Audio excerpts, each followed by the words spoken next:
देखिए स्टूडेंट, आज मैं आपको चैप्टर 15 में प्रायिकता का इंट्रोडक्शन पढ़ा रहा हूँ। ठीक है, इंट्रोडक्शन। ये इंट्रोडक्शन है, इसमें हमें प्रायिकता के बारे में आपको बताना है। प्रायिकता क्या होती है? प्रायिकता एक तरह से होती है संभावना। संभावना का मतलब एक तरह से होता है पॉसिबिलिटी। पॉसिबिलिटी होती है। अब एक इसमें सूत्र होता है, फॉर्मूला होता है प्रायिकता निकालने का, पीई। क्या होता है? पीई। पी फॉर प्रायिकता, E for event. E for event यानी कि घटना।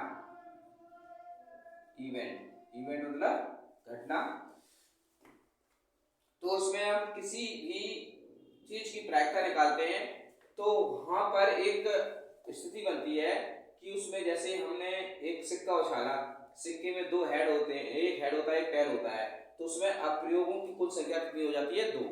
तो अप्रयोग कुल संख्या हुई 2 और अप्रयोग की संख्या जिसमें घटना घटी है, और हमने मान लो हेड निकालना है, तो वो हमारी जो घटना घटी है वो हेड है।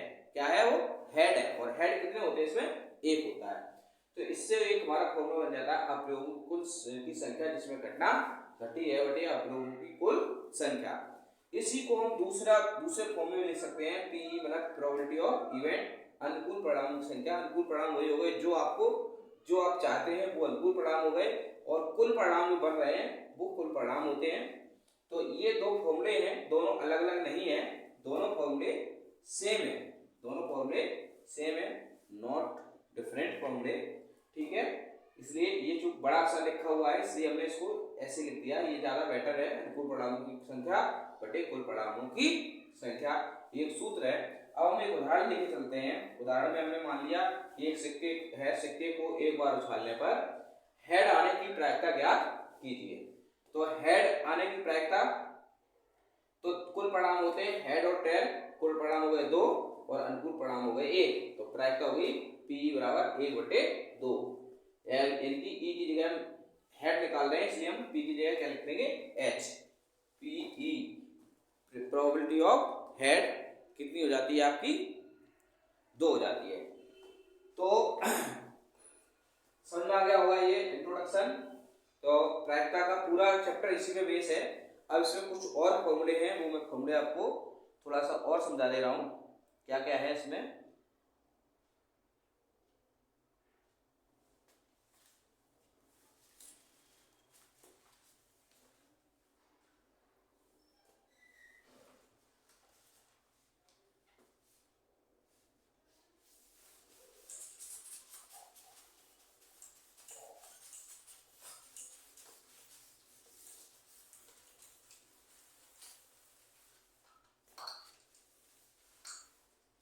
अब हमें आपको एक उदाहरण और देते हैं जैसे कि उदाहरण एक है आपका, इसमें दिया हुआ है, इसमें हमने एक टोकरी है जिसमें हमने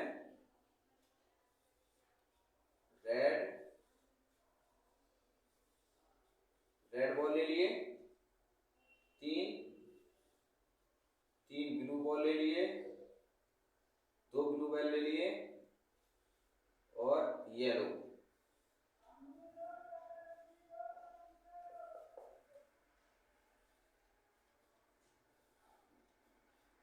ये आर मतलब होता है रेड यानी कि लाल, बी मतलब ब्लू नीला, और बाई मतलब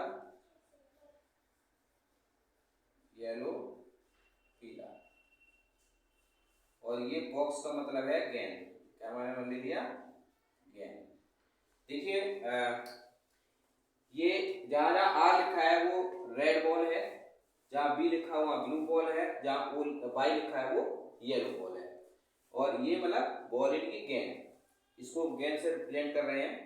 अब इसमें आपको देखना है कि कुल गेंदें कितनी है। कुल गेंदें कितनी है देखो, गिनो 1 2 3 4 5 6 7 8 9। देखिए तो इसमें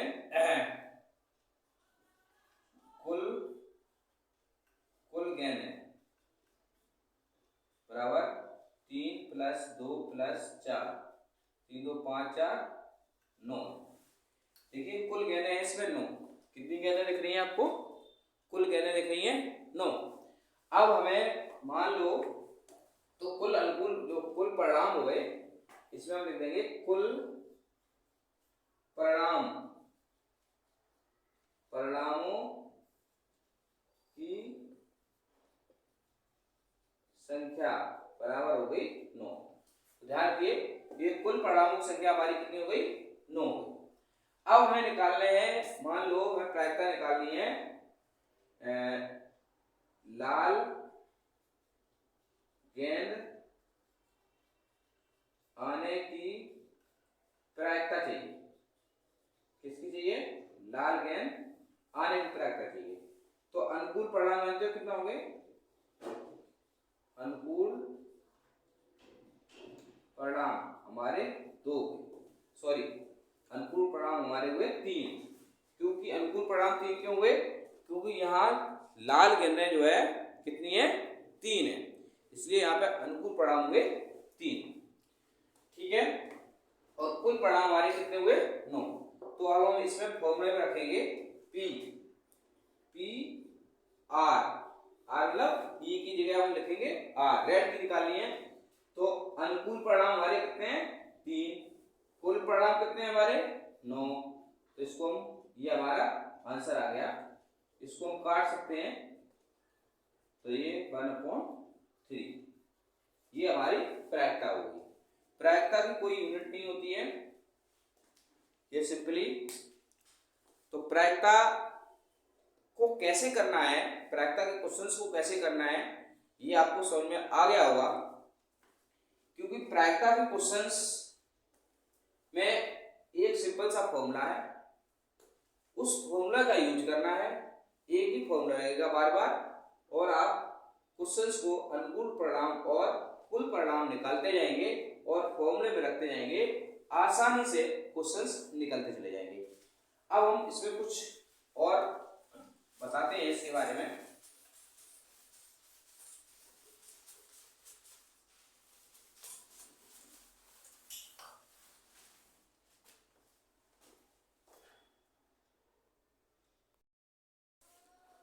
देखिए इसमें कुछ सूत्र होते हैं वो मैं बता देता हूं। प्रायिकता जितनी भी प्रायिकता होंगी P1 plus P(E2) plus P(E3), मतलब एक क्वेश्चन में हमें कई परिणाम निकालने पड़ सकते हैं। तो लेकिन अगर हम सबको जोड़ेंगे तो सबका जोड़ कितना आएगा? 12 आएगा। निश्चित श्योर इवेंट्स, निश्चित परिणाम, निश्चित घटना की प्रायिकता होती है 1, और असंभव परिणाम, असंभव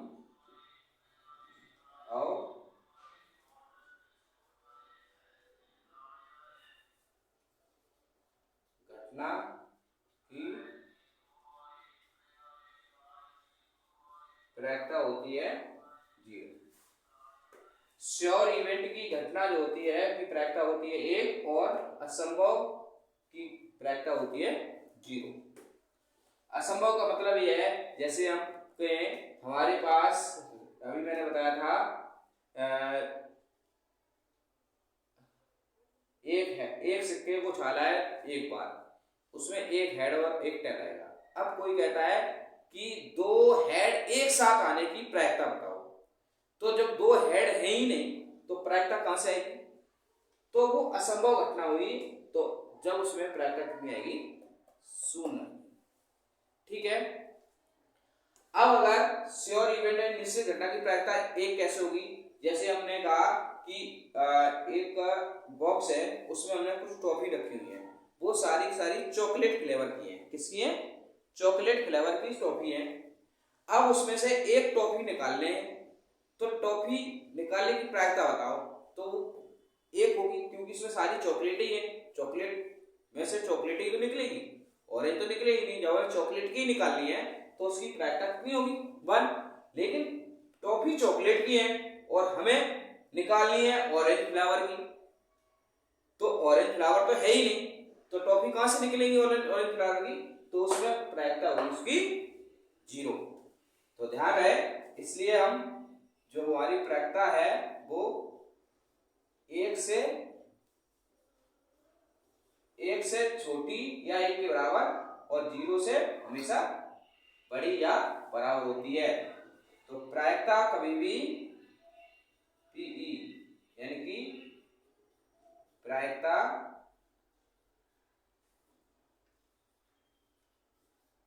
कभी भी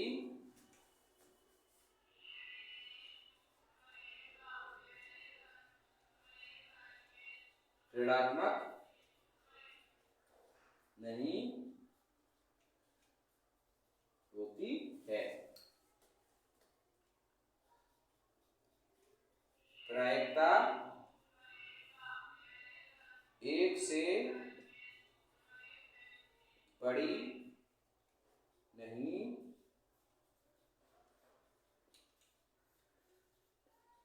होती है।